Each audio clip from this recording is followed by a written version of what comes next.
பாகிஸ்தானின் வஜிரிஸ்தான் பகுதியில் முகாமிட்டிருந்த 8 பயங்கரவாதிகள் சுட்டுக் கொலை. பயங்கரவாதிகள் தங்கியிருந்த முகாமிலிருந்து துப்பாக்கி, வெடிமருந்து உள்ளிட்டவைகள் பறிமுதல்.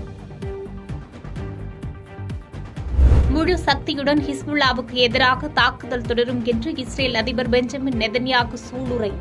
போர் நிறுத்த முன்மொழிவுக்கான நம்பிக்கையை பெஞ்சமின் அறிவிப்பு தகர்த்துள்ளதாக அமெரிக்க மற்றும் ஐரோப்பிய நாடுகள் கண்டனம். அமெரிக்காவில் துப்பாக்கி கலாச்சாரத்தை முடிவுக்கு கொண்டுவர புதிய சட்டத்தை கொண்டுவரப் போவதாக ஜோ பைடன் அறிவிப்பு. அமெரிக்காவில் நோய் அல்லது விபத்துகளில் உயிரிழக்கும் குழந்தைகளின் எண்ணிக்கையை விட துப்பாக்கி வன்முறையால் உயிரிழக்கும் குழந்தைகளின் எண்ணிக்கை அதிகம் உள்ளது வேதனை அளிப்பதாக எக்ஸ் தளத்தில் பதிவு. நாடாளுமன்றத்தின் பல்வேறு துறைகளுக்கான நிலைக்குழுவில் அதிரடி மாற்றம். நாடாளுமன்ற தகவல் தொடர்பு கமிட்டி உறுப்பினராக கங்கனா ரணாவத் நியமனம். பலமுறை வாய்ப்பு கிடைத்த போதும் பிரதமராகும் நோக்கம் தனக்கு இல்லை என்று பாஜக மூத்த தலைவர்களின் ஒருவரான நிதின் கட்கரி பேச்சு.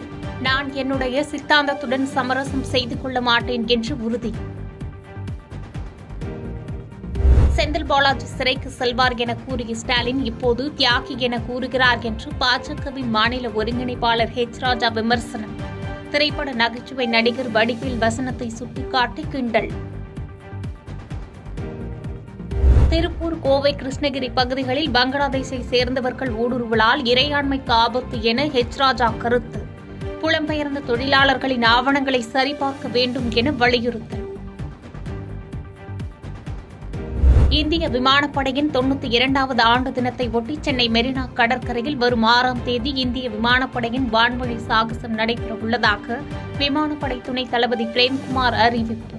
21 ஆண்டுகளுக்கு பிறகு நடைபெறும் இந்த சாகசத்தில் அதிநவீன ரஃபேல் விமானம் உட்பட 72 விமானங்கள் பங்கேற்பதாக தகவல்.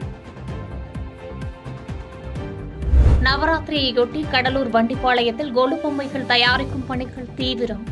இந்த வருடம் புதியதாக அயோத்தி ராமர் சிலைக்கு மிகுந்த வரவேற்பு உள்ளதாகவும் 500 ரூபாய் முதல் 3500 வரை அயோத்தி ராமர் சிலைகள் விற்பனை செய்யப்படுவதாக தயாரிப்பாளர்கள் மகிழ்ச்சி. தமிழ்நாட்டில் நாளை மற்றும் நாளை மறுநாள் கனமழை பெய்ய வாய்ப்பு உள்ளதாக இந்திய வானிலை ஆய்வு மையம் எச்சரிக்கை. கோவை மாவட்ட மலைப்பகுதிகள், நீலகிரி, திருப்பூர், தேனி, திண்டுக்கல், மதுரை போன்ற 19 மாவட்டங்களில் கனமழை பெய்ய வாய்ப்பு உள்ளதாக கணிப்பு.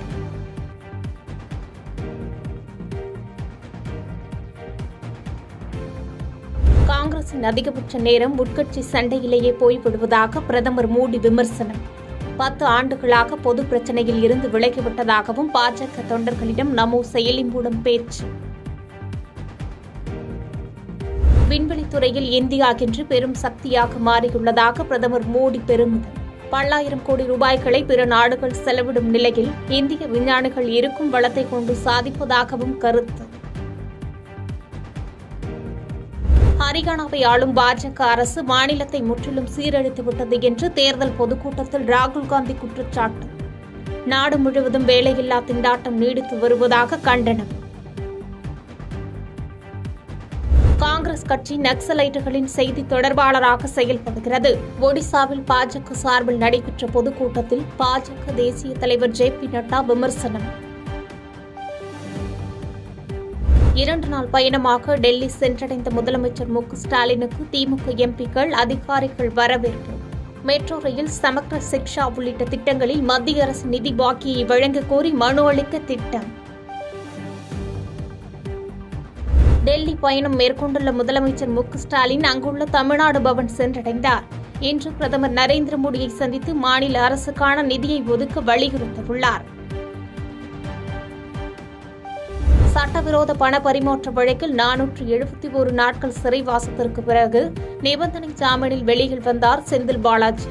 சிறைவாசலில் ஆயிரக்கணக்கான தொண்டர்கள் நின்று உற்சாக வரவேற்பளித்தனர். என் மீது தொடரப்பட்ட வழக்கு பொய் வழக்கு என்று சென்னை புழல் மத்திய சிறையிலிருந்து விடுதலையான முன்னாள் அமைச்சர் செந்தில் பாலாஜி பரபரப்பு பேட்டி. வெறும் அரசியல் பழிவாங்கும் நடவடிக்கையாக இருந்த இந்த போலி வழக்கை நான் நீதிமன்றத்தை எதிர்கொண்டு வெல்வேன் என்றும் உறுதி. சிறையிலிருந்து வெளிவந்தவுடன் அண்ணா, கருணாநிதி நினைவிடங்களில் செந்தில் பாலாஜி மரியாதை. அமைச்சர் பொன்முடி மற்றும் கட்சி நிர்வாகிகளுடன் சென்று மரியாதை செலுத்தினார். என் மீது அன்பு செலுத்தும் தமிழக முதலமைச்சருக்கு வாழ்நாள் முழுவதும் நன்றி செலுத்துவேன் என்று செந்தில் பாலாஜி பேட்டி.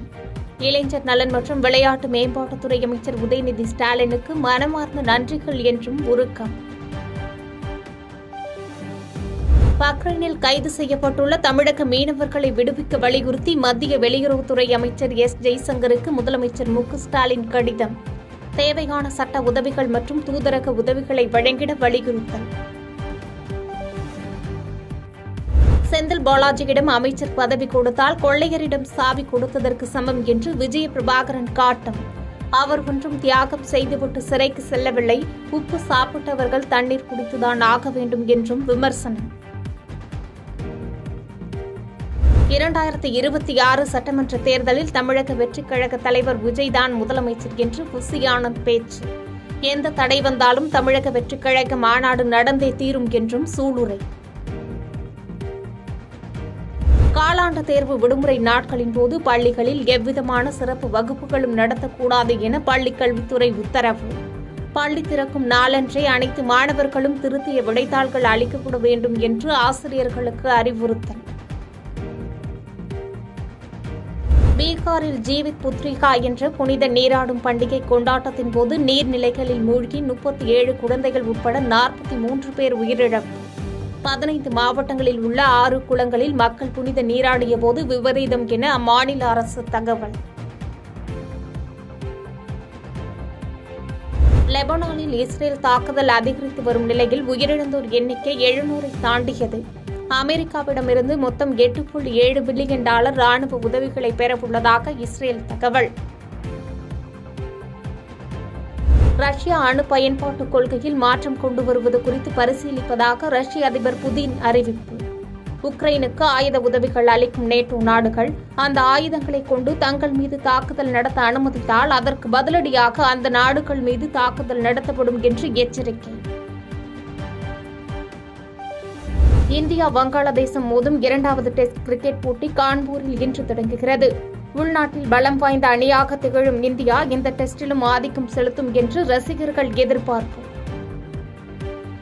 பாதகம் செய்பவரை கண்டால் நாம் பயங்கொள்ளலாகாது பாப்பா, மோதி மிதித்து விடு பாப்பா, அவர் முகத்தில் உமிழ்ந்து விடு பாப்பா.